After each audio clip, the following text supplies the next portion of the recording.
ஒரு பெட் போட்டிருக்க? அது எப்பவும் போல பழக்கத்துல போட்டுட்டேன் ஹரி. இங்க பாரு, அவன் இப்ப வளர்ந்துட்டான். தனியா தூங்குறதுக்கெல்லாம் அவன் பயப்படவே மாட்டான். அப்படியே அவன் அழுதுட்டு வந்தாலும் அவனை நீ இங்க சேர்த்துக்க கூடாது. அதுவும் சரிதான். என்னுடைய புது பெட், புது பெட்.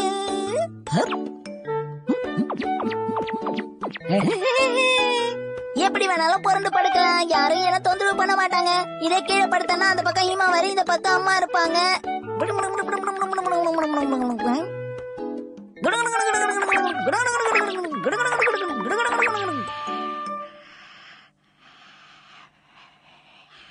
ஷின்சான் தூங்கிருப்பானா? தெரியலையே.